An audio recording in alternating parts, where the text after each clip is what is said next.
He was dead excited this morning and he borrowed his mate's van and was already packing up, so I don't understand why he's not here. Could be loads of reasons. Like what? But his watch stopped. Well, he's got a phone. Van broke down. He's got a phone. His mate was drunk when he asked to borrow the van. Thought it had been nicked. Went banana. He's got a phone. Went banana smashed the phone. Hey, what if he's collapsed or something? What if his heart's given in, loading his massive cactus into the van? It'd have to be some cactus. He's taller than me, weighs a ton. The talk of the street. Talk of the street. The talk of the street. Talk of the street. The talk of the street. Talk of the street. The talk of the street. Talk of the street.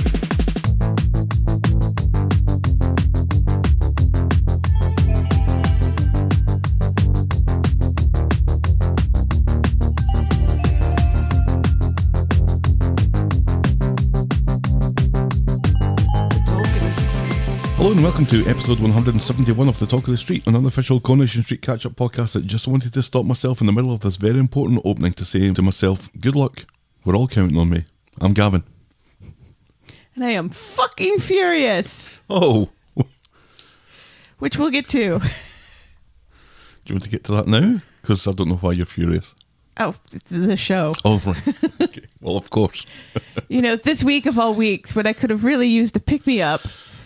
I saw this so often on Twitter was I had to end up watching Hollyoaks because Coronation Street had brought me down so much. Yeah.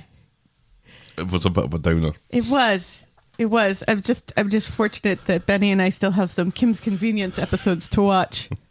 Right. So yeah, the kids are back. Right. So I have my buddy to watch Kim's Convenience with. And took the kids to see Shang-Chi on Monday, so it's been a Simu Liu kind of week this week because he's in both the Kim's Convenience and sure. he plays Zhang on Kim's Convenience and he plays Shang-Chi on Shang-Chi, which was very good. It was a good kung fu movie. You know, you kind of forget it's a Marvel movie. And Awkwafina was great because Awkwafina's always great. You like Awkwafina. You liked her in that movie with all the women doing Helen that. loves to do this by telling people what they really like. You do like Awkwafina, though. How much do the kids love it when you tell them what they like? You love peas. Why aren't you eating peas? It's because they loved peas as babies, Yeah, you which need they to don't remember. update your catalogue of likes, dislikes, and loves. I think. Everybody you loves enjoyed peas. it. Great. Yeah, you didn't get a movie this week. I haven't been to the movies this week. No. That's fine. I did get done for speeding on the Ohio Turnpike, though. That was my big news. The thing about the Ohio Turnpike, anyone who's ever driven the Ohio Turnpike will know this and will agree that you pay to go on it to drive at whatever speed you like. That's the understanding between... They still have speed limits. That's the understanding between the motorist It's not Montana. Well, they have to put a speed limit on. But it's for decoration more than anything. You pay your money. It's not the Autobahn. The understanding between the driver and the Ohio State Police is you can go 10 over, 15 over. You can't go 25 over. No. And that's what you were doing. And you can't go 25 over and then pass the police officer. Because normally they sit in the middle waiting for you. And I Right. keep my eye out for those guys. Mm-hmm. And I was too busy keeping my eye out for those guys that I missed the guy that I was overtaking. Right. Oops. I don't normally drive fast, but I drive fast on that road. You know what? Technically, you could fight that because he doesn't have the gun to verify how fast you were going. No, that's paid. It's done. It is over. Well, congratulations for... That's only the second ticket I've ever got. The first one was in Montana for $40, and I thought, oh, this is going to be this might be a wee bit more expensive. Yes. And it was a wee bit more expensive, Yes. and then a lot more expensive on top of it. Right, yeah. It's because it's Ohio. Mm-hmm. They have more people than Montana. Right. So they have more things to pay for. Right. Oh, well. Oh, well. Welcome to America. I was making such good time coming back from Connecticut as well. We made great time both going and coming. It was pretty impressive both ways. Mm-hmm. So you did a good job. Good job, Broomy. It's just nice to get an extra $200 bill on the end of your vacation. There is that. Oh, well. So, and the kids are back in school. Mm-hmm. We say they're back, but we never see them. This is what happens when you have, more or less teenagers in the house. They go to school, then they go to the teen center, and then they go to the football game or the soccer game or to soccer practice. So we barely see them, even It's though a they're, circle of life. and I guess it's fine. I was barely home when I was in high school. My mother never saw me from 14 to 19, I don't think. She occasionally fed me, and that was about it. Yeah. So it's nice. And they love it because they're once again free to roam, as they are not free to roam necessarily in Connecticut very often. Yeah, they're on the leash a little bit more. And Yes. There's more helicopter parenting going on in Connecticut. well, And that's all I'll say about that. We are not helicopter parents. But this is good because this means the Squarecast is coming back. SpongeBob SquareCast starts again recording tomorrow Yes, very exciting. with our first episode in 3 months dropping on Monday. Yeah. Stella will be singing Gangster's Paradise. Per request. I don't know why we did. We recorded the first ever one, and we didn't know what we were doing. And so at the end, I said, "Do you want to finish on a song?" And she started singing a song. Right. And now, it became 80 episodes later, we always finish on a song. on a song, right. It's like with me saying, and I'm blah, blah, blah for every episode instead of my actual name. Because you get to a point where it's like, everybody knows who I am. Well, new Unless people they're don't. new people. And if they're new people, they probably found us on the Twitter. And so, but anyway. Yeah. And so somebody requested Gangster's Paradise. She says she's going to do Amish Paradise instead. What's for me? That's my kid. Shall we preamble, my dear? Yes, please. Give us some of that horse-drawn Corrie news.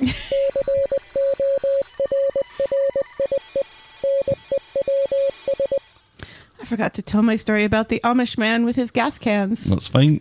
We will live without it. Now, normally when it comes to Corrie news, or not normally, but there are times when we're sitting waiting to do this, or I'm sitting waiting to do this. And I've just got Corrie news to do it, and I'll be right with you. And then, like, an hour and 15 minutes later, there's still no sign of Helen. Hi, Helen. Hi. That did not happen this week. No. Thanks for that preamble, my dear. This Anyway. was quick, sharp Corrie news. This was written on Monday, Corrie News, let's be honest. With a little update. Not really. Sarah Harding, most known as a member of Girls Aloud, has died from breast cancer at the age of 39. 39, jeez. 39. That's when I had colon cancer. So, No, that's right, yeah. if you're young, if you're in your late 30s, early 40s, it's time to start, considering the fact that you might get cancer. They now recommend you start getting colonoscopies at 45 now instead of 50 something. You still haven't had one though, have you? No. I've had like 8. Yeah, we don't collect them. You don't get a stamp on a loyalty card. I kind of wish I did. Camera up your arse. I kind of wish I did. Free steak knives for your back next to one. poor Yes. Sarah Harding. Right. She played Joni Preston on Corrie, which gave her the opportunity to slap Tracy Barlow, She a did. dream of many. Boof, take that. Yeah. A different band. It made me watch a lot of the old Pop Stars, The Rivals videos this week. Mm-hmm. Girls Aloud were really good. As a pop band, They had no presence here in America, none whatsoever. sadly. None whatsoever. And they should have. It's like Little Mix. Do they have a presence here? No, but there is a strong quadrant of the gay community within the United States who's trying to make Little Mix a thing here in the United States. So gay men are united against for Little Mix. To up their workload there. I'm not really familiar with Little Mix. That was after my time. Right. But this was... it was a competition between Pete Waterman and Louis Walsh. Mm-hmm. One had to produce a boy band and one had to produce a girl band. And they didn't know which one they were producing until they kind of got further down the line. Louis Walsh got the girl band, who became Girls Aloud, and Pete Waterman got the boys, who nobody remembers. Right. I think they were called One True Voice. I might be wrong about that. That name is awful. It is. And then the two went head to head And Girls Aloud win. by a considerable margin with Sound of the Underground, which is still a good song. Because Louis Walsh knows pop music and Pete Waterman used to know pop music. Right. You know what would be a great name for a boy band? Boy band. It's a bit on the nose, isn't it? Yeah, that's exactly it. It could be like, a satirical boy band named Boy Band. There should be a boy band named Boy Band. But anyway, Sarah Harding was one of the ones that you thought she's definitely going to be in this. Her and Cheryl Tweedy and Nadine. And then there was two more. Yeah, they were good. They were very good. That's really sad. It is really sad. And so young. 39's no age at all. No, it really isn't. But it does seem like an age when lots of people are getting cancer now, because Chadwick Boseman got his diagnosis at 39 as well. So get tested, folks. On to better news, or happier news. Corrie was raking it in at award shows this week, with wins at the NTAs as well as the TV Choice Awards. Awards Huzzah! falling out of its arse. Yes. Succinctly put, my darling. Trophies at the NTAs went to Jude Reardon as Best Newcomer, Molly Gallagher as Best Serial Drama Performance, and to the show itself as Best Serial. TV Choice Awards went to the show as Best Soap, Sally Carman as Best Soap Actress, and to David Nielsen as Best Soap Actor. And yes, please just throw all the awards at David Nielsen, because he deserves all the awards. I like how they Throw them at him. I think like they spread it out. Because Sally Carman was up for Molly Gallagher's award as well. Yes.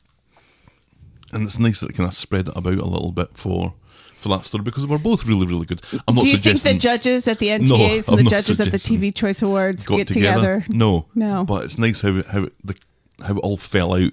It's not the Golden Globes. No, it's not. It's not the Emmys They're odd. Well, or the Grammys. I was mentioning the Golden Globes because the Golden Globes are dishonest and they do take bribes and stuff, and that's why, Allegedly. Allegedly. Thank you. Yes. Keeps our lawyers happy. Hi, Steve. And finally, we undone a pup date. Pup date. We should really have some jingle music for pup date. I was thinking about this. With like I've been working so hard on Ryan's Nest. Like I could with have been doing pup date. we could get a recording of Dobby barking and add it to the pup date. Well, Do do do do do bork bork. Do do do do do bork bork. Do do do do do bork bork. see, I think we now have the pup date music has already been done. Yes. Do do do do do bork bork. Time for a pup date. Charlie DeBello has responded to her call for a complete list of puppy names. Thank you, Charlie. They are Stanley, Roy, Stanley the dog. Barbara, Miss Honey, Pepper, Pickle, Peanut, Rupert, and Olive. Sadly, no Keith 2.0, but at least two pups share nicknames with two of our kids, so I'll take it. Yes, we do call Benny Rupert. And Barbara. But only when he's been bad. And that's Corrie News. I liked how Charlie mentioned that some of them were named For things for found things in a his bar. brother had seen or was looking at. In the bar that he works in. Yes. That's hilarious. Yeah. So yeah, it really kind of made my morning to wake up to a DM from Charlie DeMello. It's like, yes. How could that possibly be misinterpreted? Got me out of bed. I think we better move on. Now we'll podcast for coffee.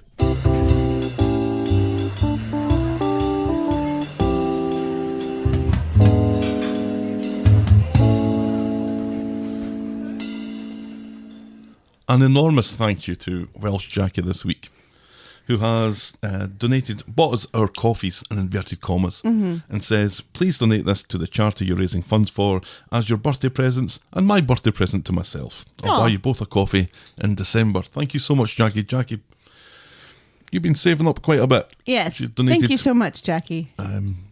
Record-breaking Yes. donation. That pushes us over the $150 mark, so I'm really pleased about that. That money will be going to rescue.org.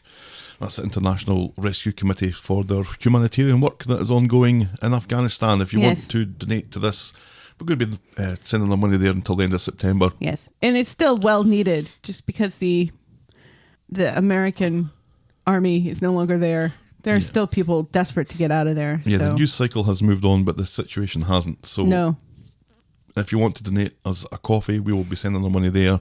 You can do so by going to ko-fi.com, that's ko-fi.com/the Talk of the Street, and we'll be very appreciative. Yes. You're drinking your coffee out of your Talk of the Street mug. The one that you can buy. You can buy it now? You can buy that one. That's the one with the old logo on it. Oh, is that the old logo? I can't see it because all I see is white, but it kind of looked like the new logo. I'm drinking out of a cup that my father's ex-fiance gave me because she felt bad because my dad had stolen cups from me unintentionally from my mother's basement. We've always had that mug. Yeah. That mug. Yeah. That mug is us when I look at that mug. Mm-hmm. Yeah, because I'd gotten it from Peggy? Patsy? What was her name? It started with a P, didn't it? Pam. Pam was great. Oh, why we have to think of the name. We know it begins with a P, but that doesn't help us very much. No. And it should, because I think she's the only one who starts with a P. Right. Anita. Let's not go through the alphabet. This is Sheila. doing nobody any favours. No, this is true. That's your mug. Yes. It's my mug this week. It's pretty. It's got flowers and butterflies on it. I think we have 2 of them and some plates. And now this.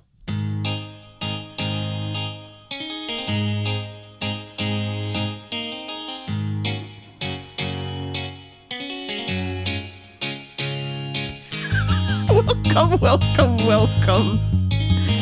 Gav is groovy. Welcome to Last Year Tonight with me, John Oliver. Just enough time to And quickly your talk about water waste treatment plant. the screeching of the gulls. The screeching of the gulls. This Is was... this something Kurt said?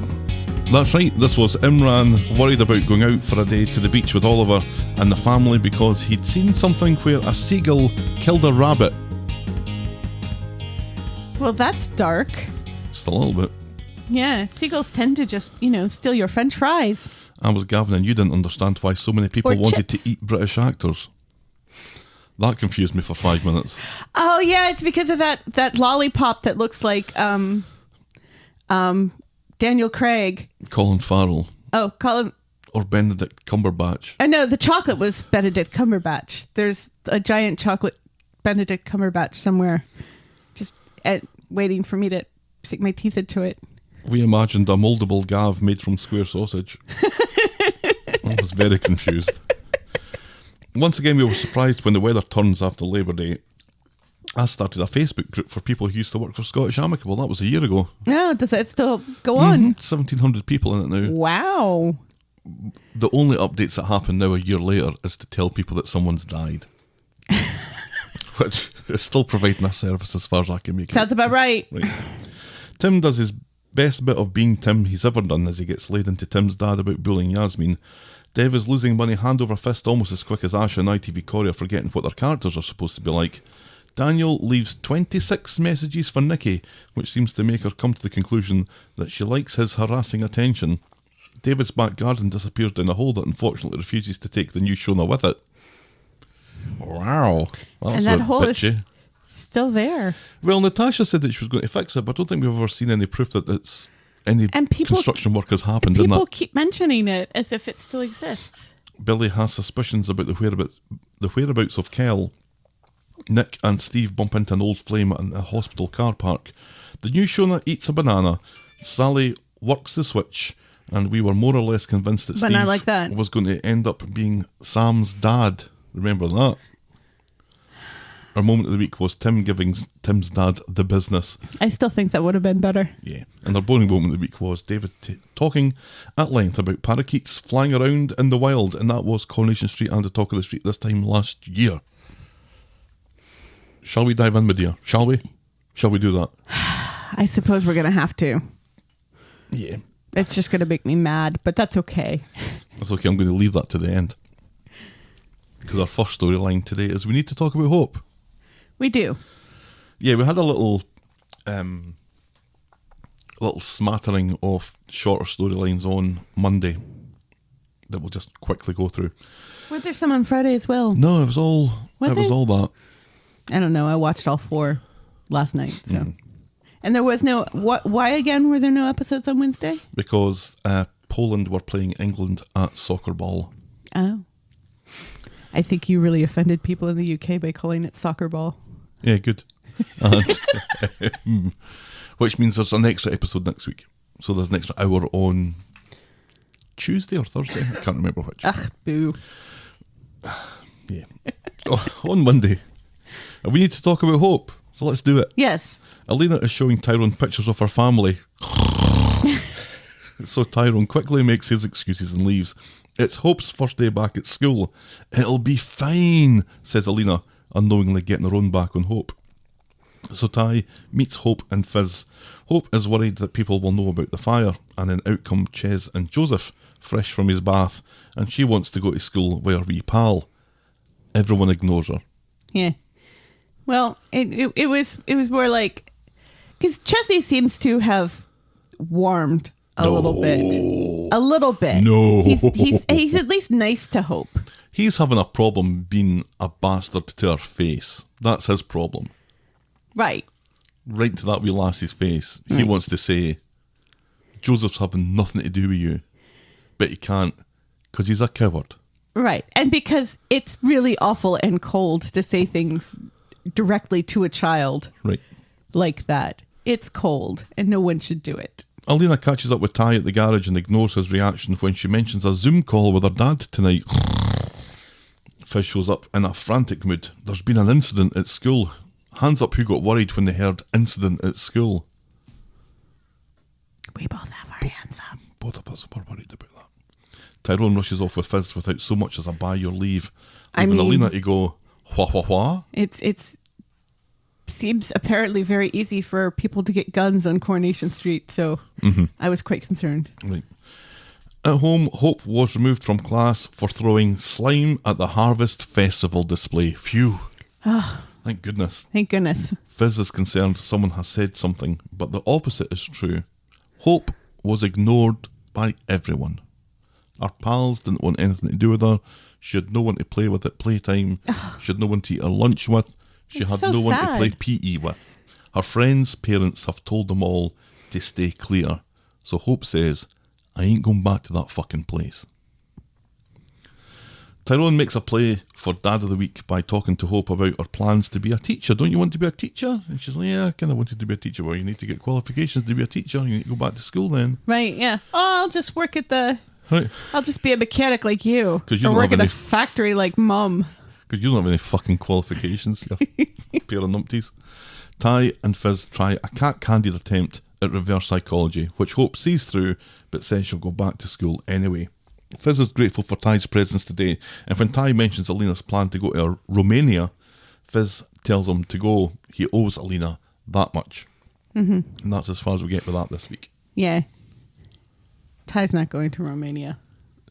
No way, no how is he going to Romania. Yeah.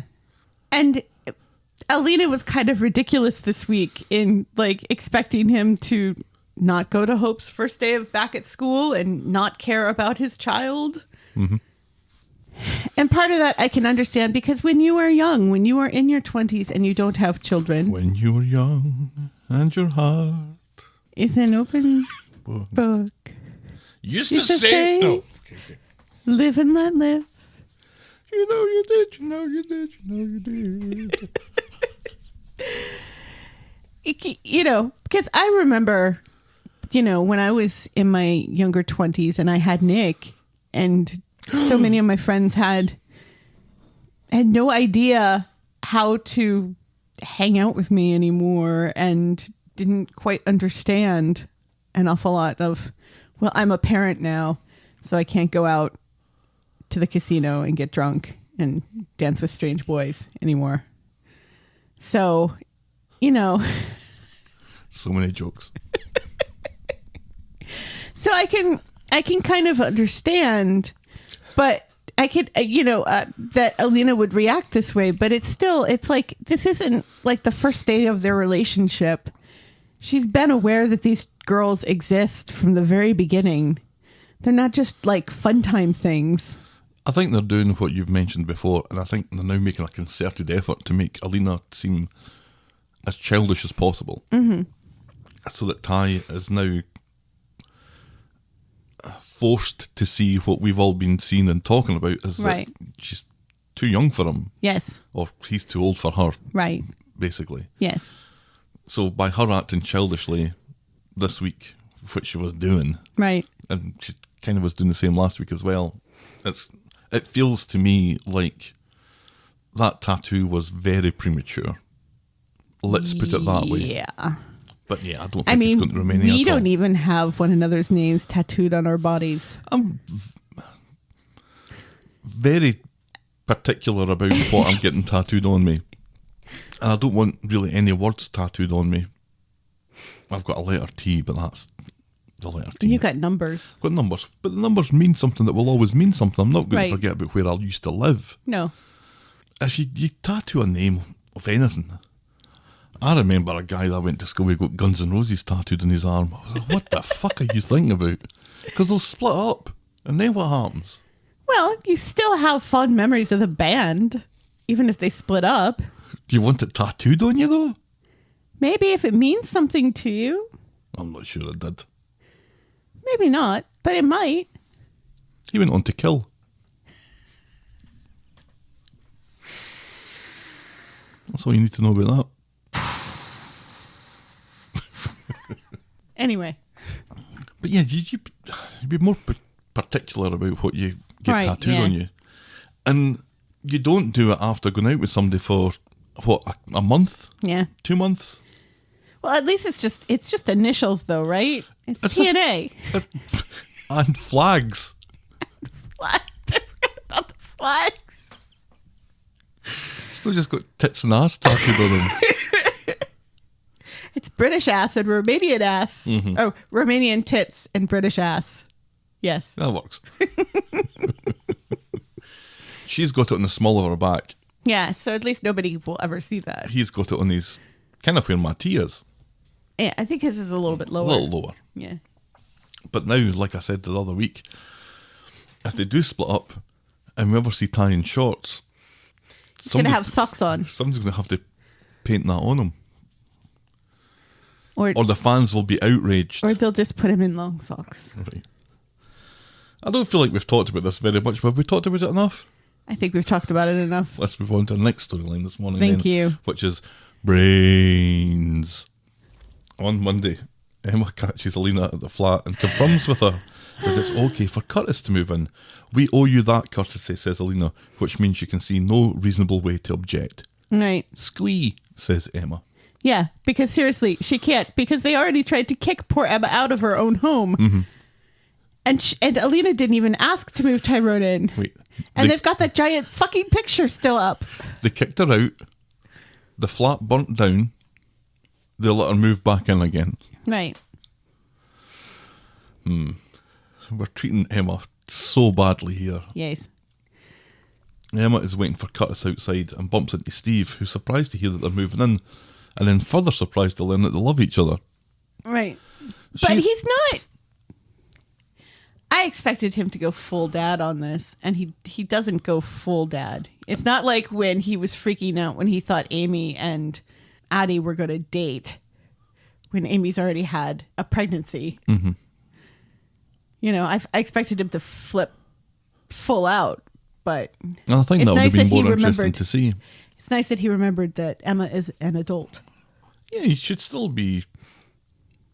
I don't think he would know how to not interfere in that a little bit. Yeah. And explain that you barely know each other. Mm-hmm. he has serious health issues. Right. Are you sure you want to go through with this? Are you sure that you want this to be part of your responsibility for the next however long? Yeah. Are you setting yourself up for potential heartache here a little bit further down the line? Well, maybe it's because Steve expects Curtis to die very soon. Or maybe we just didn't have time for that conversation because we've got another thing that we need to cover. Yeah. So, Inexplicably, where's Curtis? right, she's worried that he hasn't shown up and he has a massive cactus. But not like that. So Steve agrees to take her to his flat. So he has a flat. Yeah. We still don't know if he has parents yet. No. But he has roommates. Because he was borrowing the van from a roommate. Was it a roommate or just a friend? I think it was a roommate and a friend. They were so specific. Emma goes to the bistro to look for Curtis and his massive cactus, but he's called in sick, and Debbie doesn't look too impressed with Curtis's work ethic. Steve hasn't had much luck either, so she decides to call the hospital. But Curtis is pished in the Rovers and looking to get more pished until Sean talks at him again, and he has to contemplate for a second time in 2 weeks, faking his own death. Sean puts his hand out and says, "Talk to the face." Mm-hmm. And then flounces off. Talk to the face. Sean, Talk to the face because Bubby. the hand isn't listening. it's talk to the hand because the face ain't listening. You don't put out your hand and say, talk to the face. I think that was a deliberate attempt at humour. It fell flat. Curtis is... When Curtis's drunk acting is reminiscent of Thank you, Ryan. of Ryan's Initial. brilliant initial drunk acting, which was just like the stupidest thing ever. Hey, at least Curtis didn't And fall then he into sobers anything. up very Curtis sobers up very quickly. Like that. Like that. He's flipping the little umbrellas. So he's not even like getting pished on like beer. He and wants beer and stuff. vodka, doesn't he? He's got like He wants another pint, I know that. got like a Cosmopolitan or something in front of him. It's pink and he's got a little umbrella in it. Emma is beside herself with worry. She's even got a creepy keyring made for Curtis moving in.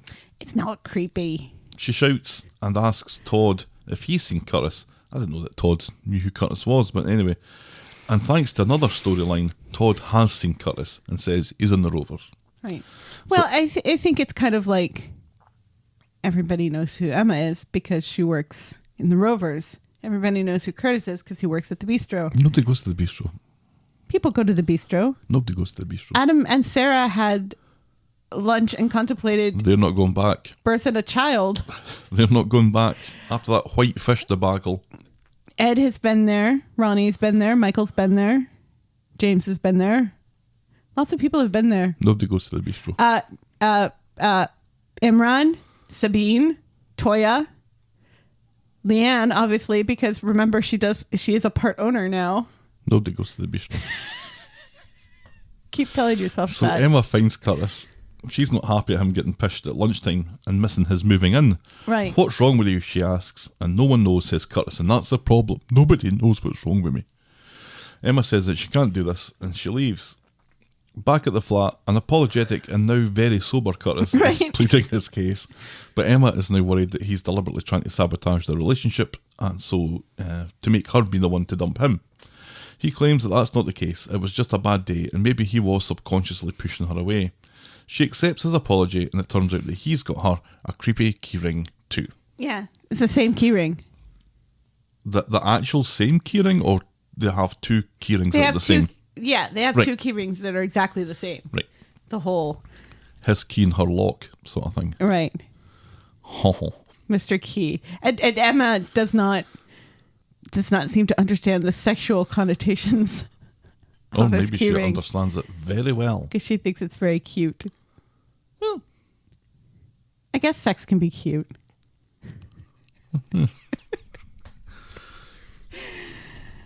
Not how I do it.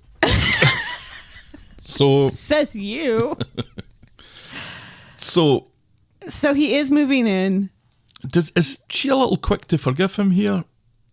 Has he done anything wrong? I think he has. I think it's kind of obnoxious that he's supposed to be moving in. He knows that she's worried about him. And he decides to get pushed anyway. Right. and doesn't answer his phone. And Very early in the day. very early in the day. Rather than his phone being out of juice or losing the phone, he pulls the old, I sent you a text. Oh, I forgot to send it. Yeah. Oops. Well, Right, because he's so drunk. he's so Early very in the drunk. morning. How drunk is he? He's very drunk. He's very drunk on Cosmopolitans. How drunk is he 3 minutes later? Not drunk at all. Some would say fit to drive. And I mean, I get it. I understand this very well because I had an illness that it took 1.5 years for the doctors to figure out what was wrong with me. You know, and it was only because they'd done every test in the world. And then my one doctor said, oh, we didn't test for this, but that's because you don't seem the type to have this thing. And then lo and behold, that's what it was. And so you had to inject me in the belly for 6 months. Remember that? Good times. Good times. But so, you know, I can understand the frustration, but this whole, you know, it's a very important day. He's supposed to be moving in, and that's when he chooses to go on this whole, like, woe is me drunk tirade. Kind of weird. Are we also forgetting that he's training to be a doctor? Right. Yeah, it does seem like that because he seems to have such disdain for the medical establishment. Right. For all doctors and hospitals. Yes, that was one profession that was getting a bit of a kick in this week. Not the only one. We will get to that. Yes. Looking at you, Kirk. But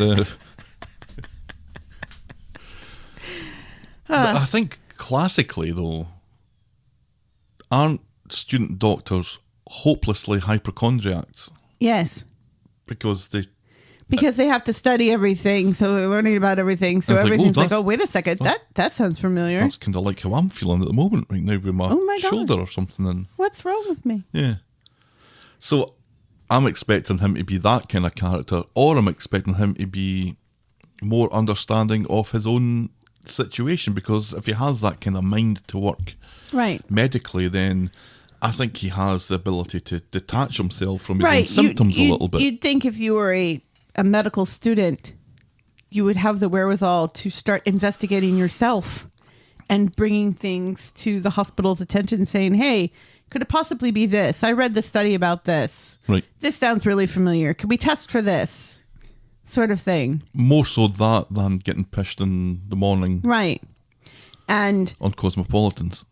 not wanting to have more tests run when you're in the hospital and just getting up and leaving without asking any questions. Yeah, rather than, oh, they just do the same tests, then we'll get them to do different ones. Right. Or, you know, show off and be very specific about what kind of tests they've run on you thus far. Because that's what people in the medical profession like to do. They like to show off their knowledge about different tests and everything. You know, have they run the 058 test and the JQ100 test? And have they checked your globulus mechanisms? I'm just making these off the top of my head. I would never have guessed. At one point, I thought you were reading out a Scrabble rack. You know, so I think it's a little Hi to your sister, by the way. It feels like it's a little frustrating because it feels like he's just kind of this amalgamation of parts that they've put together, and they haven't really thought the character through very well. Right. You know, I think this comes... they're like, we need somebody for Emma, somebody who's going to last a little bit longer, but not too long, that it'll still end tragically. But he has what to have, can we do? He has to have a pre-existing condition. That's Right. How can we make a pre-existing condition interesting? Oh, let's make it a mystery. Like they don't know. It's something to do with this, but they don't know exactly what it is. And none of this gets... And that means that we don't have to research anything or get, you know, a foundation in here to talk about their thing. None of this gets away from the fact that we don't know him well enough to care. No, but we care about Yes, Emma. yes, yes. And you always come back to that. But I do. But we don't care Because about it's him. still true. If he makes Emma happy, then we care about him. He did not make Emma happy this week, so I'm kind of like over it now. Well, she eventually makes him. No, he eventually makes her happy. They move in. Right. She's very quick to forget about all Right, this. because of the keychain. It's a sign. Right. The keychain's a sign. Let's move on then. Our next storyline this morning is Phelan Groovy. This is quite funny. On Monday. I'm still enjoying this storyline. Yeah. The storyline still has legs, The Undertaker, even though Pat Phelan does not. The Undertaker and Todd are... yeah, this ends quite well. The Undertaker and Todd are trying to think of ways to talk Eileen out of scattering the ashes of her dead serial killer husband. And the only thing they have available to them is the truth, and they'll be fucked if they're telling her that. Well, Todd will be fucked. So in comes Eileen, who has written some words for the old dear. And it's a fairly eloquent. eloquent and moving eulogy. Yes. And it's all becomes far too much for the Undertaker. And despite Todd's protestations, he comes clean. Eileen does not react well to this. No. So Todd finds her later in the Rovers. She's upset at him and the Undertaker again, and she wants nothing to do with either of them again. That's right. And she wants Todd to move out again. So Todd goes off to warn the Undertaker, who seems to think that Eileen is taking this pretty well and will come round. And Todd's like, Do you she wants not know nothing her? to do with you. And you don't know what Pat Phelan did to her, says Todd. Neither does he, because he wasn't about. The Undertaker goes to apologise. Well, he was about for some of it. The Undertaker goes to apologise and remove himself from her life and plead for Todd. He's going to get rid of the ashes and asks her if she has any final wishes for them. Do you want me just to like hoover them up or whatever? And Eileen seems to have an idea. Yes. So he meets her in the pub And later. it's not to shoot them into space. No, because that's It's beyond his budget. right. He does not know. Certainly beyond his He capabilities. does not know Elon Musk. He can't get the acceleration on the urn to such an extent that it's going to escape Earth's gravity. Yeah. He's done his sums. It's not going to work out. It does seem very aerodynamic though. It's a Lafroig tin. Yes, because it's a Lafroig tin.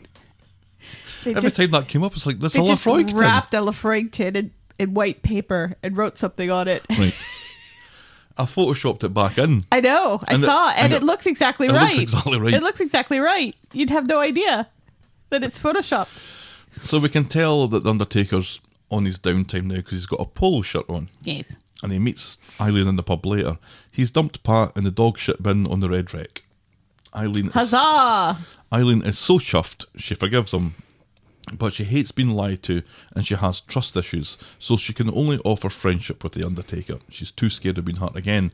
The Undertaker is interested in getting his hole, so tells her that she's missing out on life by living in the past, and he offers to warm her slippers for her. Yes. Don't you want somebody to warm your slippers? It's nice that she mentions Jan, and Jan deceiving her as well. Mm-hmm. It's nice that she remembered Jan. He was a goodie though. Yeah, it turns out he was a goodie, but he still had to lie to her. He had to lie to her. Mm-hmm. It was not by choice. It was by the fact that he was a double agent. Double agent. He was Morocco Mole. Yes. And was that a secret squirrel? Squirrel. Yes, I think it was.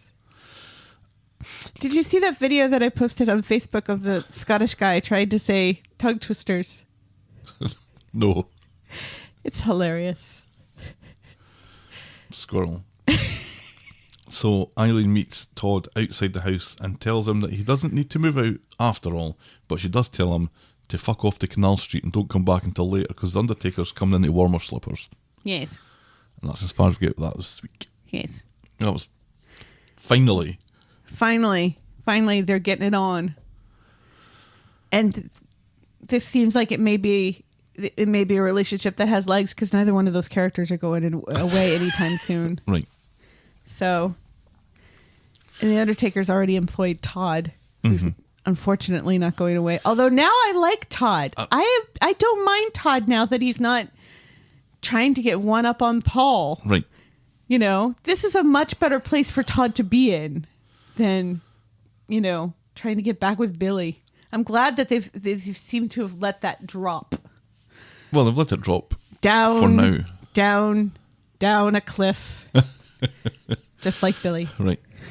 This storyline will be addicted to painkillers in a couple of months. Thanks, Adam. But yeah, I think Todd in this situation with this kind of like the threesome in the house with him and his mum and the Undertaker are, they're funny and Yes. And the light-hearted storylines that are been going there for the last couple of weeks have been landing really, really well. They really have. And you forget about the Billy stuff. Right. You know that Todd's a wrong un, but Todd's a wrong un because of Billy. Right. And without Billy, I guess there will be some scheme at some point, right? Yeah. That'll be questionable, but it's really the Billy aspect of it that's been Right. kind of making us hate him as much as we have been. But get him away from that, get him with the Undertaker, and they seem to understand each other very well. Yeah. And, you know, if I'm honest, if Billy had been with anyone but Paul, I might not have hated Todd so much either. Like, if Billy was with Sean, I would have been like, yeah, go Todd. I've been reminded of that recently, and that wasn't good. No, go Todd. Please, wreck that relationship. Make Sean hurt. Oh, I see what you mean. Yeah, that would have been fine. Make Sean hurt. But we don't want Paul to hurt. Yeah. And Paul doesn't get 90s catchphrases wrong. Eileen is moving from your kind of workman kind of guy, your Pat Phelan being a builder and Jan being a builder, and now we're into an Undertaker, someone who has softer hands. Maybe she'll have a little bit more luck that way. Well, you know what I mean. He's not going to get any calluses from burying people. I wouldn't have thought. From putting makeup on dead old ladies? No. Ugh. And draining their blood and putting in formaldehyde? No. That is softer work. than murdering bricks. people. And the murder aspect of it, certainly. Pouring concrete. Or trafficking young women. Or pretending to, so that you can catch the people who are actually trafficking young women. Who will police the police? Fair enough. We've delayed it for long enough, I think. Our final storyline today is Imran's TP for his bunghole. Boo! Shame. Ding, ding, ding, ding. Shame. Ding, ding, ding, ding. Let's find out what Helen thinks about this storyline then. Boo! On Monday, Abi calls her liaison person and tells him about ITV Stefan's dodgy dealings. They say they'll look into it, and Kev acts like he would much prefer Abi just drops all of this. Yeah, because Kev's an asshole. He's really had enough of this. Kev is such an... I really hate this relationship now. I was never 100% on board with this relationship, but now I'm really hating it because it's kind of creepy how daddy-like Kev is towards Abi. It's become awful. It's become just the worst. Mm-hmm. Like he thinks he has to constantly protect her and put her down and demean her and act like he knows more than she does about everything and not take her feelings into account, and treat her like she's 6. At home, Imran can't eat, and so he and Toya recap where we left things last week. Imran worries that his making ITV Corrie cry last week, coupled with Kelly the Chin's outburst, put them all on the back foot. Toya correctly thinks that Kelly was a lot more believable and Corrie was too polished. Laura is all Kelly has today, which is worrisome. Yes, it is. Toya's not wrong, though. Corrie's crying was so fake. And the fact that it doesn't seem like the jury thinks that is just the worst. Well, and this kind of feels like How much money does ITV Stefan have to pay so many people off? Because it seems like he's paid so many people off on this. He's given one person a job. Right. That's all he's done. Well, that's all we know of. The way some of the other people, the way the judge and that prosecutor act. I don't think he's paid them off. I just think they're incompetent. Well, the fact that, this week, the prosecutor seems to remember that he's the prosecutor and goes after Kelly hardcore when he doesn't even go after Corrie last week. Kelly the Chin is being questioned by Imran, and she goes through the events of the attack, how she slapped Nina, how she laughed at Seb being kicked over, but she sticks to her guns. It were ITV Corrie what did it. She cries as she maintains her innocence, and the judge doesn't ask her if she wants to wait a moment. No. Like she does with ITV No, Corrie. yeah. Again, Kelly is... there's this is no deliberate. balance here. This is deliberate. Kelly is inherently believable as the upset, kind of almost a victim herself in all this. Right. She's totally believable. Her reaction is natural. Yes. She does a fantastic job Yes, selling she this, by does. the way. Yes, she does. Really good actress. She's really good.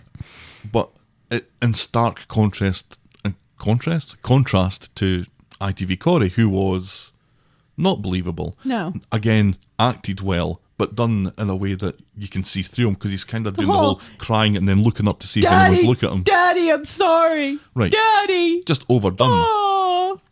But why Boot don't his they make ass to a the jail. bigger deal of, do you seriously think that he is incapable of stopping her from doing anything? Right. Yeah. There's Anyway. so much. Ugh.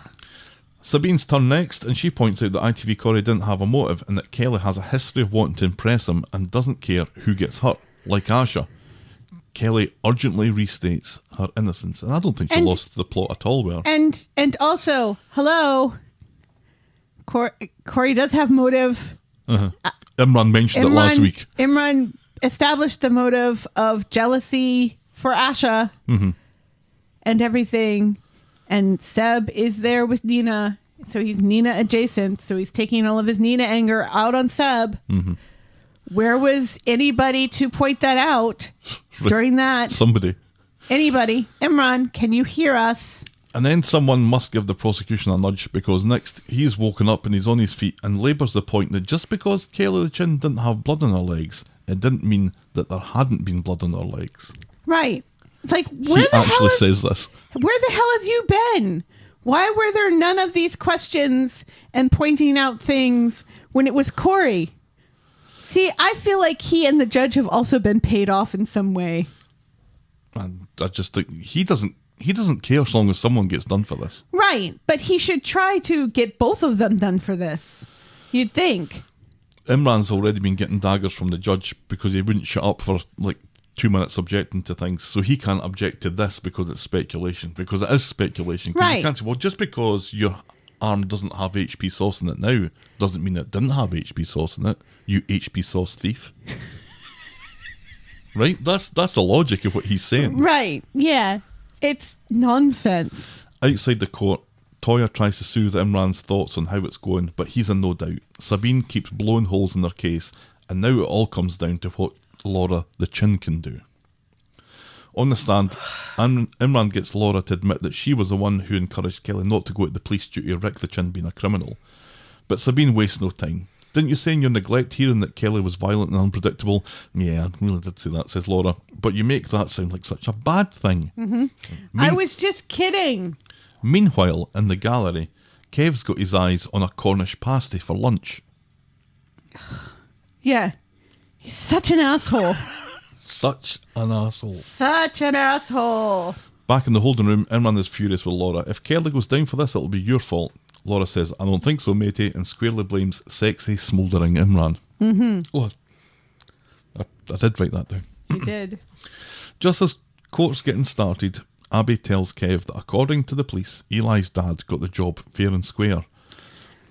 Bullshit. Well, how do you prove it? How do you prove it? Then closing arguments start, and it's fairly even because Imran doesn't say, so you seriously think ITV Corrie is capable of picking up Kelly the Chin and putting her somewhere far away from Seb? Abi shouts accusations that Stefan has been bribing witnesses, and this seems to knock Sabine off her stride somewhat. It does. But she finishes strongly. Kelly's getting taken away, and she has a thread of hope that she's clinging on to. As he waits to go home, Imran hears Sabine, ITV Stefan, and ITV Corrie talk about nobbling the witnesses, and when Stefan leaves, he sees Imran sitting right outside the room, who has heard everything. Right. Isn't that... Couldn't Imran say, all right, stop right there. I just heard these people talk about... Shenanigans. Yeah. Call shenanigans. Right. And I mean, yes, it would be hearsay, but still, couldn't he say something about, that he's heard it and be sworn in and everything. And shouldn't this count for something? Should count for something. Kev and Abi get home. Kev's still been fucking weird about things. And then he's Imran such a arrives prick. to tell him that he believes Abi's story. There's some shenanigans going on here, but he begs Abi to stay out of it and let him do his job. He thinks Stefan knows that his son is guilty. Well, yeah. And that brings us on to this week's hard debate.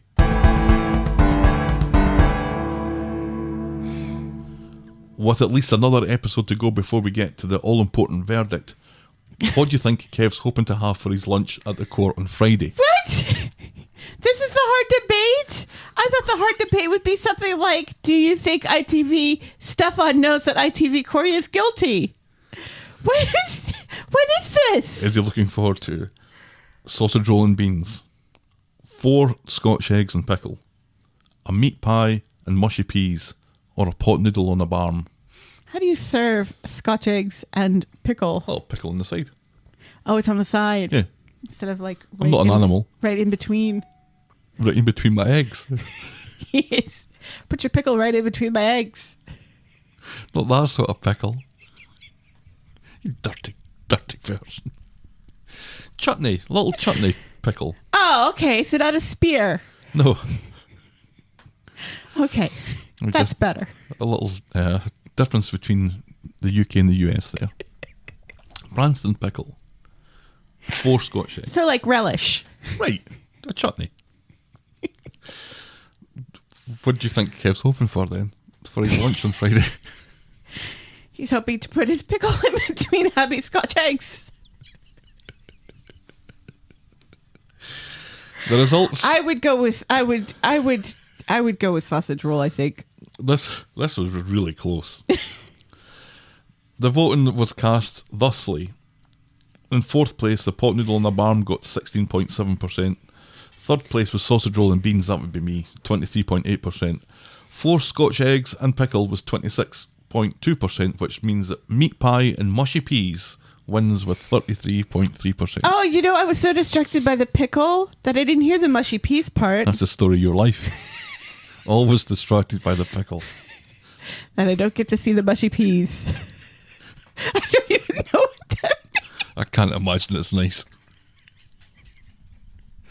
I would like a meat pie and mushy peas, though. That sounds so delightful. Got I mushy love peas. mushy You've peas. got We mushy have a peas in can of there. mushy peas in the cupboard. It's just one can, so it's not enough for 5 people. Anyway, Imran has been sitting up trying to find evidence, but there's nothing he can find that isn't having to Right, there's not a log paper into the trail. police, Yeah, right? yeah. He would need the police to actually investigate this instead of saying, "Oh well, ITV Stefan said it was fine, so it must be fine." So that's what the police said. Toya's in her magic eye dress, and she wants Imran to take it easy and try to reassure Kelly the Chin. She wants him to be more realistic than pessimistic. Debbie goes round with cold food for Kev. Abi has already left the house to speak with Imran about getting ITV Stefan stitched up, and they chat away about things for a while. Kev isn't really happy about how this is all working out, and Abi not letting things go. Meanwhile, And Debbie, to her credit, kind of sticks up for Abi. Mm-hmm. Says, "Well, of course she's not letting things go." right, Fuck her son off, was Kev. killed. Meanwhile, Simon is still desperate for his hole with Kelly the Chin and shares some uncharitable thoughts on lawyers with Dev, who reveals that Asha is too upset to go to the court today. At the jail thing, Kelly thinks the jury are taking too long and she's not getting out. Imran tries to bully her spirits, but she's already thinking about getting an apprenticeship at work with disadvantaged kids if she gets out. Imran thinks this is a super idea and thinks that she'll be coming home. He doesn't really, but he's saying that because Toya told him to say it, basically. At Roy's Rose, Nina is making a veil in preparation for the verdict to remind everyone of Seb being dead. She goes off for material as in comes Dev and passes on a lucky charm from Asha to Roy. Roy reckons it'll be doing some heavy lifting if it really is a lucky charm. Mm. What were your thoughts on the veil? I thought it was very Nina. It was very Nina. I think the veil does some very symbolic heavy lifting. Oh, like throughout the episode. Like the lucky charm I've just said did. And really doesn't. Right. Yeah, the lucky charm does not get to the symbolism It's got a all black. bit, It's got a bit black. Miss Havisham, isn't it? It's got a black cat on it. The Lucky Charm. Who thinks a black cat is lucky? Aren't they lucky? No, they're unlucky. Are they? Yes. Then I bought a black cat for completely the wrong reason. I thought they were lucky if they crossed your path. No, it's unluck. Just like a black dog. That's why it's so hard for. That's why charities have to have special adoption days for black cats and black dogs because people are superstitious about them. Imran's back in the bistro with Toya and explains Kelly's apprenticeship idea, which impresses Toya. In comes Kev looking for Abi, but Imran's not seen Abi all day, which is not what Kev understood. No. He gives her a call and leaves a message telling her not to do anything daft. Meanwhile, Abi is doing... blow up ITV Stefan's car. Meanwhile, Abi is doing something Which is daft. totally what she should have done instead. She barges into ITV Stefan's office and locks the two of them in because the key is in the lock. Sure. Okay. Back on the street, Debbie worries that Abi will have ITV Stefan stripped to the waist and bound to a chair by now, with electrodes attached to his testicles. Nipples. Oh, his testicles. Sure. But he just has his shirt off. He doesn't have his pants off. How is she getting to his testicles? To the fly. Nipples make much more sense. Imran. Nipples make much more sense. Helen Broom, 2021. Imran and Toya rush by. The verdict is being announced after lunch recess and no one is ready. The veil isn't ready. This is a bad sign, says Nina. So Roy gives Nina the Lucky Charm, which only confuses and annoys her a little bit. It does annoy her. It's like this isn't Ash's gig. Right. Abi gives ITV Stefan an impassioned speech. If she was him, she'd want the release of being able to say out loud that her son is guilty and he's bribed the witnesses.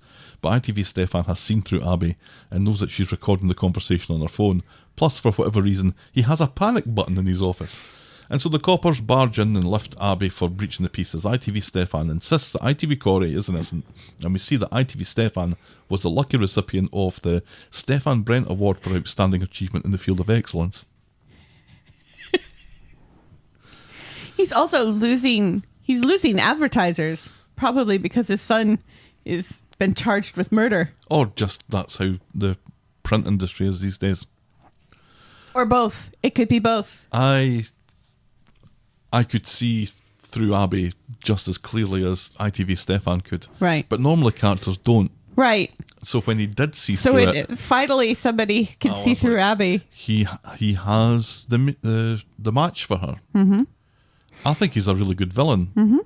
He was... His dramatic entrances are just... Love them. They're to die for. He just slides in.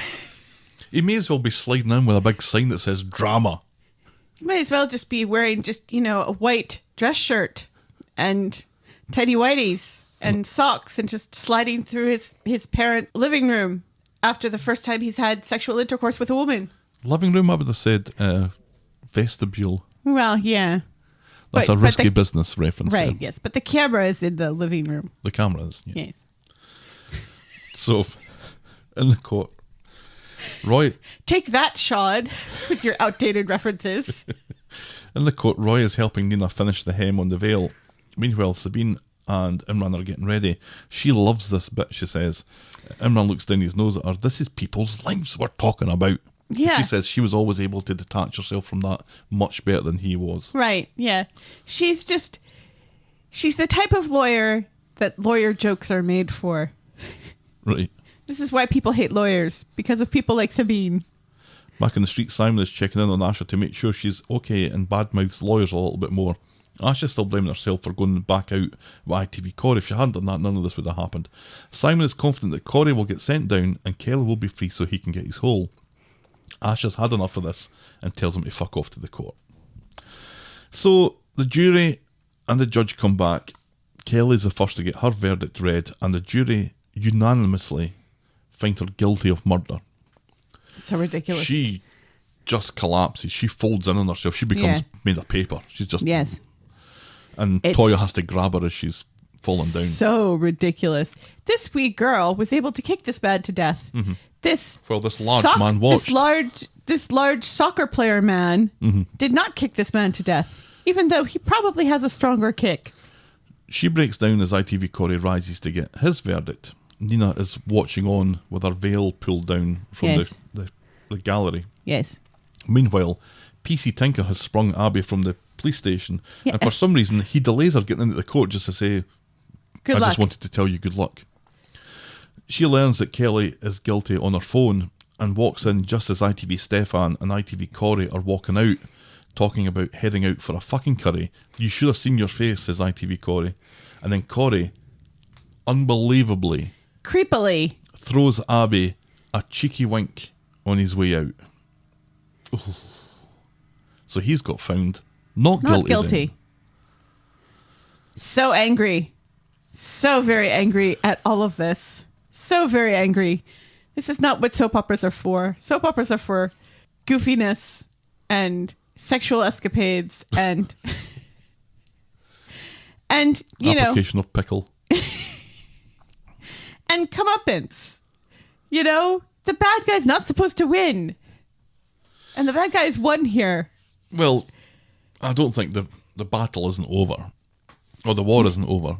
But, like, once again, what's to say about the court system in the United Kingdom?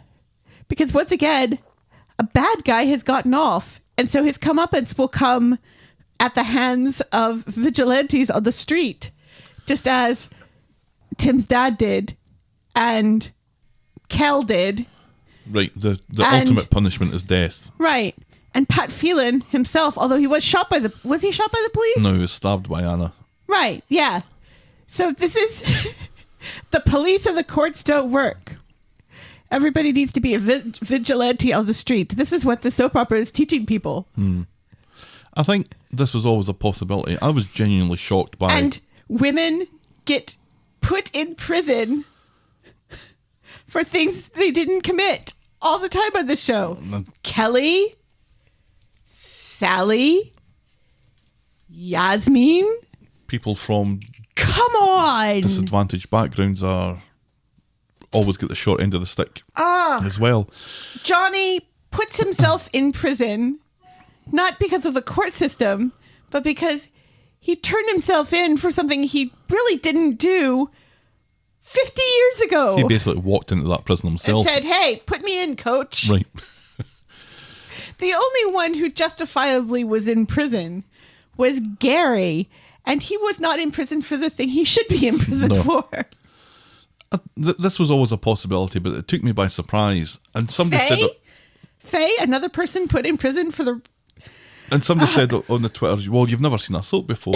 And I was like, well, I don't think that's true. But the way that this story has been, from its genesis as an important story with real life inspiration that's driving it, Right, work with the Sophie charity right, throughout it, right.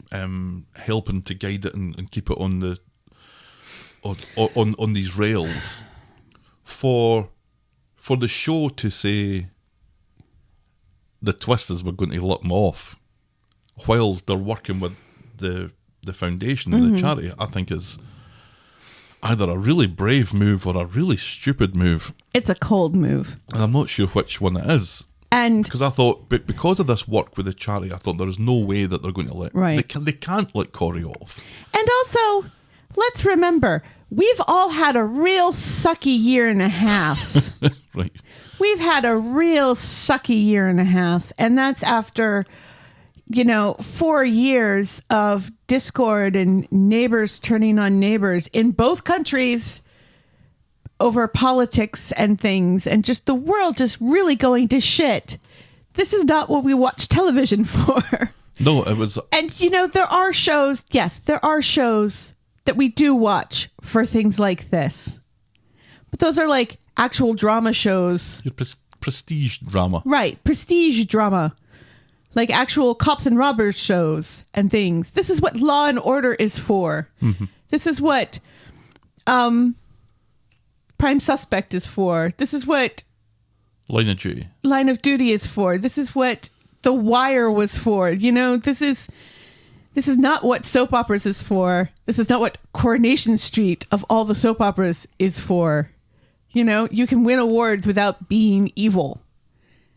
Give us joy. That's what we watch you for. We watch you for joy. I just think it's okay to have comeuppance at the first time of asking. Right. Yeah. And comeuppance in a court of law as opposed to somebody stabbing somebody because they got off. Yasmin got off, but she still had to put up with Tim's dad. Right. So she didn't really win. No, and she had to go to prison for a long time before. Right. Have a heart attack. Have a heart attack, remember. In prison and then go back to prison. Oh, yeah. I hate this so much. And, you know, I continue to hate. We're not even done. We're not even done with the stuff I hate because we continue with more stuff I hate. Right. Moving on then. The more stuff I hate. Has cleared and Toya is trying to Toya Imran when an immature voice from the gallery shouts down abuse at Imran. It's Simon, unhappy at the verdict and his desire to get his hold off of Kelly being delayed for upwards of 20 years. He stomps off and finds the discarded Lucky Charm. Toya and Imran totally... So anyway, Simon and Toya can get back to toying Imran. He decides to be annoyed that Toya told him to encourage Kelly, which has just made things worse. Has it though? No. Roy isn't happy either as Nina slowly floats out of the court. She rips off her veil and throws it to the ground. No, and then she rips it in two. And he has to pick it up. Imran gets to see Kelly the chin before she gets taken away. He tells her that she's looking at 12 years minimum. This isn't news that Kelly wants to hear as she sees her future melt away. Her whole life is fucked. Back home, Kev is telling Debbie that he'd take grief over injustice any day of the week. Then he starts talking about taking Abi away on a holiday to get her away from all this. And she, off camera, must come in, overhear this, and storms back out again. Right, yeah. Because this is not what she wants. No. At the flat, Imran and Toya probably shouldn't be talking to each other until they calm down. But Toya decides to tell Imran to let someone else do the appeal. And she starts to talk about the next kid they foster. And Imran doesn't take this well. And this really was... Toya just needs to recognise that she needs to be quiet here, and right, because nothing she's going to say is going to make him feel better right now. I can kind of understand the whole, next time we should get her a different lawyer because this really took an awful lot out of you. That I can kind of get having that conversation right now while they're kind of talking about it, but her talking about fostering another kid, that's way too soon. Right, way too soon. He doesn't want her advice. This hurts and it should hurt, he says. He leaves and Toya resists the temptation to shout, "Fine, walk away then, like you always do." Because that's pretty much what happens in those situations usually. Right, yes. Simon's back on the street now talking to Ash about fundraising for an appeal because that's so sensible. That's what this needs. More money. Asha points out that it actually is. It doesn't work like that because you might not get an appeal. Right. He gets a text from Leanne who has heard that Simon was a little bitch in the court today. At Roy's Rolls, Roy is smashing plates until Dev intervenes. Nina, that was brilliant, by the way. Just the way that man breaks a plate. You're always... And the way that man picks up a veil. And the way that man does everything. It's just so good. You're usually in for something a little bit special when Roy and Dev are together. Right. And I thought particularly... yesterday, this scene in particular, I just thought was so great. So good. Roy says that Nina's had enough for one lifetime, the injustice of it all. How can she process grief when the world treats her like this? It's called parenting, says Dev. It does it lovingly. Right. You can't give her anything. You can give her nothing. Right. All you can give her is your presence right now. Yeah. And that kind of got me a little bit. Yes. And he's not wrong. I mean, I think the reason why this makes me so angry is because Abi and Nina are characters that everyone genuinely loves. These are characters that people have really taken to their hearts. And this really is injustice for both of them because both of them know it was Corrie what done it. Yeah, everyone knows, yeah. So this does not give... So Kelly getting taken down does not give them closure. No. Does not give them justice. No. The jury chose to believe so heartbreaking. That Kelly was superhuman. Right. And that ITV Corrie was incapable of stopping her. They believe that, what was his name? Wee ballcut guy? Eli. They believe Eli's version of events that changed at the last minute. Right. They don't believe Nina's version of events that changed at the last minute. Right. Oh, because brain injury. I find this actually hugely unbelievable. Yeah. That if anything was going to happen, they were both going to get sent down. Yeah. Absolutely. Or that they'd at least... So I don't think this has been true something to the facts that were laid out. I don't think that this is I don't think this is believable. I don't think this treats the viewer right. No, it doesn't. Because it delivers something that is completely out of left field. Right.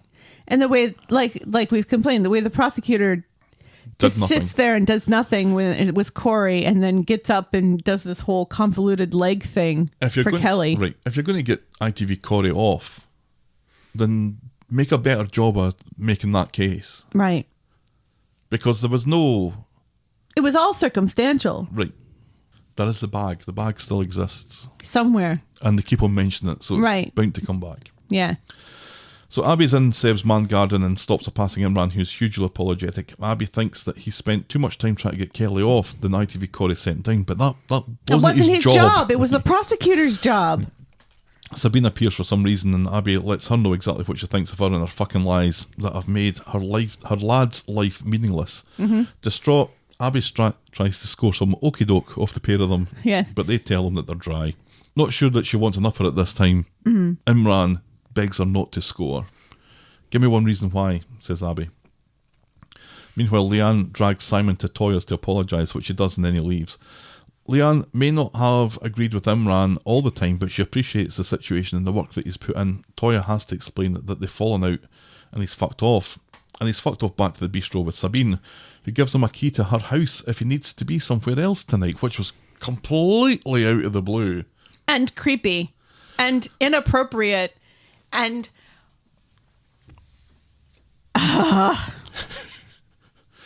She knows that he's hurting.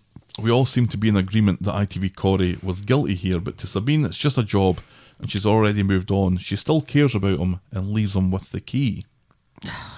After this, Imran finds Abby has moved on to the community garden. She's bought some generic drugs but hasn't taken any. She tells him... I thought she just had the money. She hadn't actually scored yet. I wasn't sure. She tells him there are no consequences anymore, so he might as well get his whole for Sabine if that's what he wants to do. Right. And then she says, well, then maybe he should go score and get high and she'll go and get her whole off Sabine. Right. Back at the flat, Leanne tries to console Toya and then goes to call Imran to see where he is and maybe try and get him back in, because Toya doesn't want to do it because she doesn't want to. She's tried a few times. Right. And yeah. But his phone's in the flat. How did she not realize this the other times that she tried to call him? Great. So they break open the wine as Leanne gently explains to Toya that she does turn on Counsellor Toya mode a little bit too often every now and again. Mm-hmm.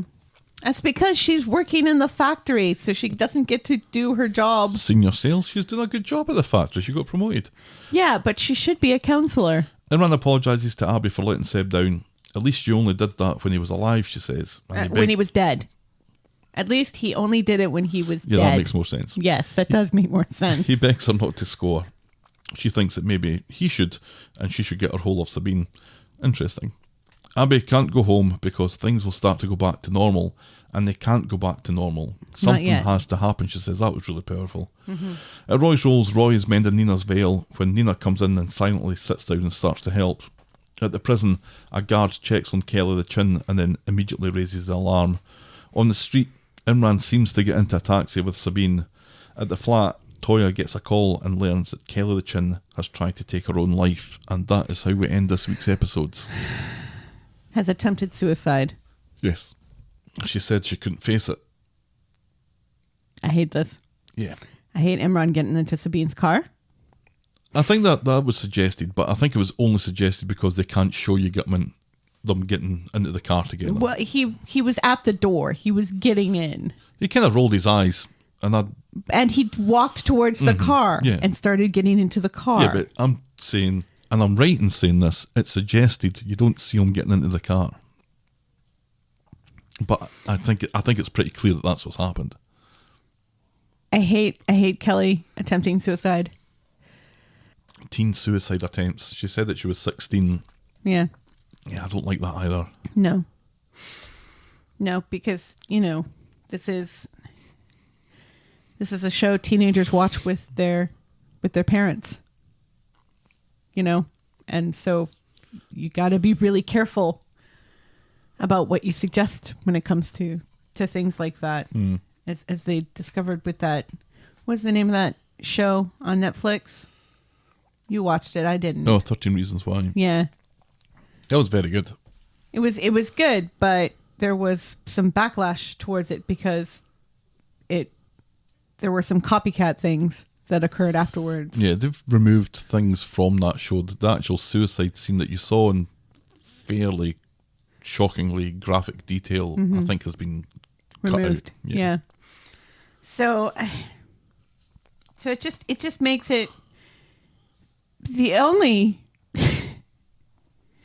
sort of lights after this was Toya and Leanne kind of making up and being good sisters to one another, and Roy and Nina just silently repairing that veil, which I thought was just beautifully done. And once again, the two of them, they don't have to say anything. I didn't say a word. And the scene is just so impactful. I don't think, I might be remembering this wrong, but I don't think they even shared any conversation when they were sitting in the court. He was in his chair and she seemed to be sitting on the floor as they were fixing it. And again, it was a beautifully shot, wonderful scene. If there was any dialogue, it was very minimal. Yeah. And then you had the scene in the cafe, again, beautifully shot. Oh, so good. And just it just speaks so much, and it meant so much for her not to be there at the start. Right. And then to join them, the fact that she was joining them silently and didn't have to say anything, Right. didn't expect her to say anything, Right. and they just get to work. Yeah. Yeah, it was quite amazing. It was beautiful. But And that then, was pretty much that and Dev. right. Nothing much giving us any And cheer then here. then you have this, we're gonna create a love triangle here towards the end with Imran and Sabine and Toya. Oh, we're gonna mix things up now. To the surprise of no one. Fuck off. But to the surprise of no one. Yeah, but You don't introduce Imran's ex-wife and nothing happens. right. But for this to happen now, instead of, maybe a week from now when things have settled, and this means his phone is with Toya. Nobody knows where he is. Right. And his foster daughter, who he has just gone through blood, sweat, and tears to try to get off, Yep. has attempted to take her own life. And we don't really know how serious it is. They're never killing her off. Well, no, but she might be in a coma for a while. That's a possibility. I think it's an attempt. I don't think it's going to be successful. But what No. it's going to do is, He's Toya gonna knows feel- about it, and he's going to feel like absolute shit. Right. He doesn't feel great at the moment anyway. Right. And instead of doing something where he can be contacted if need be, he goes and does something that may upend his whole life. Right. It doesn't jive to me what we know about Imran's character. To me, it just seemed like, He can be a hothead. He can make bad decisions. right, yeah, but cheat on his girlfriend by getting his hole off the woman who got Seb's murderer off and sent his foster daughter to prison. That does not seem like an Imran thing. It sounds like an Adam thing to do. Poor Adam. It does not sound like an Imran thing to do. No, I think when you consciously go through all the variables here, especially the fact that she is more responsible. She's more responsible than the prosecution is for Kelly getting sent down. And she knew about ITV Stefan bribing that guy. Well, she kind of left the room. She didn't want to hear it, but she knew it was a thing. But she didn't want to hear any details of it. She's like, you need to be more careful about this. So Right. she's aware that it occurred. Right. And does nothing. And, it seems to get off on getting people off, This is not, Why would Imran find any of this attractive at all? You know, and maybe I'm projecting too much of Charlie onto Imran right now, which is quite possible because we all know Everyone what loves Charlie. a delightful human being and a blessing to this earth Charlie DeMello is. Right. And I'm not just saying that because he listens to us. It is true. I just look up, you know, all the great things he does with his time when he's not on the show. He's a delightful person. I think he's a cunt.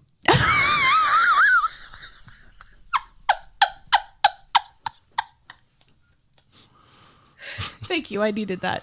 But still, it's such a shitty way to end a week. Yeah.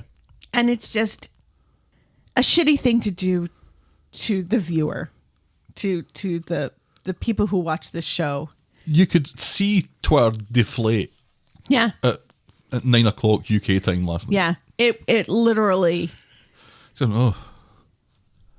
I mean, I don't imagine It for a was- moment that ITV Corrie isn't going to get his comeuppance. It was the Game of Thrones finale all over again on Twitter. It was a little It bit. was that bad. It prolongs the storyline a bit more, I guess. It keeps some good characters in the show, because I think Sabine's a good character. We can talk about why does she let him back when he's cheated on her before. That's a whole, well, look at yourself, missus. Right. You should have a little bit more love for yourself than let somebody who cheated on you. Yeah, and what are your Under your ethics taxi, of so to taking? speak. What are your ethics of taking this case just to get back at your ex? But she's a good character. ITV Stefan's a good character. If it keeps them in it longer, but I find it, and it's no disrespect to the actor at all, Yeah, but every time I see ITV Corrie, I feel you want to punch him in the face. right. So if I didn't It's see Game him of again, Thrones all over if I again. didn't see him again, I'd be quite happy about it. Yeah, ITV Stefan, yeah, I'd like to see his villainous character develop, yes, very much so. But yeah, because that scene with Abi was really good. he just had He was really good in that. This isn't his first rodeo. No. he's a scoundrel. Yeah.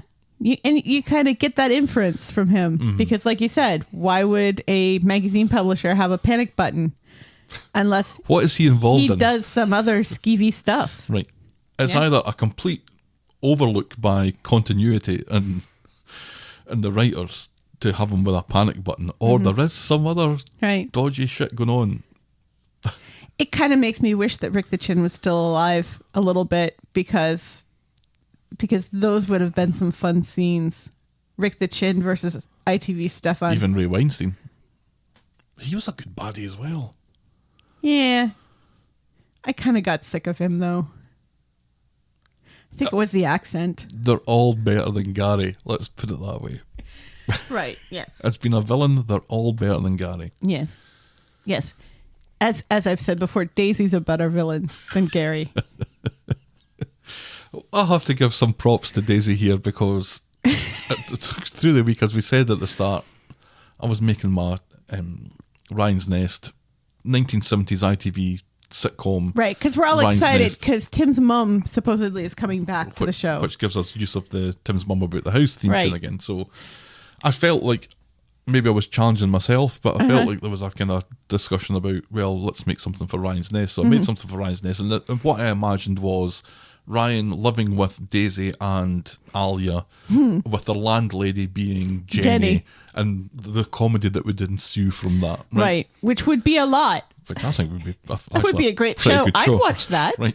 So I was making the intro for that sitcom, and I'm picking out moments from Alia and Ryan and Jenny and Daisy, and I'm trying to put together a kind of, how Yeah. sitcoms do their intros, Right, with them making wacky faces and... looking like fun characters, yes. telling fun stories. There is just no shortage of Fun Daisy. pulling wonderful faces and just amazing expressions. I had like twice the number for her than I did for Ryan. Yeah. And then maybe Even with the Ryan, doing his little cutesy baby, right. shake his ass Right. thing. Yeah, Which- it wasn't that there weren't a lot of Ryan faces. It's just there was double Daisy faces. Right. So yeah, I owe her a little bit of an apology there. She does bring Yes. something to the show. She does. It's her expressions. Well, that was the week that was Coronation Street, It I suppose. was. What was your moment of the week? Roy breaking that plate and talking to Dev about parenting. Yeah, I think so too. Yeah. I mean, as much as I liked the Nina scene, Right. I thought there was a little bit more. There was the anger of Roy that we rarely see Yes. kind of manifesting itself, and then there was the Dev character who, more often than not, would be the kind of destructive one, Right. managing to and talk. tends to be the comic relief of the show, just being, so supportive of Roy's parenting of his niece. Right, this is what we do for our girls. Yes. Yeah, the Oofed. two of them together, Oofed. just gold. Yeah. That is our Moment of the week. Moment of the week. boring moment of the week. Alina showing pictures of Romania. Yeah, I wondered if those were her real, because you could see kind of the little, you could see Like blurry stuff. there was some faces on her that was completely out of focus that you couldn't make out Yeah. what was there. But I wonder if those were our actual family photographs, in which case I feel a little bad about this. But yeah, that was our Boring moment of the week. Yeah. Shall we wrap this one up then? Please. If you've ever enjoyed the sophisticated pleasures of a chicken and mushroom pot noodle and a buttered roll, please write in to tell me all about it. Or a pickle in your Scotch eggs. We're the talk of the street at gmail.com, and we're at Corrie Podcast on Twitter, Facebook and Instagram. You can shout me and Helen a coffee by heading to ko-fi.com, that's ko-fi.com/the talk of the street.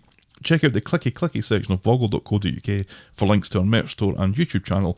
And if you're so inclined, please leave a rating and a review on the iTunes or your podcast provider of choice. Thanks for making it to the end of another episode, and we will be back next week with more I'll talk of the street. The Talk of the Street. Bye. Cheerio.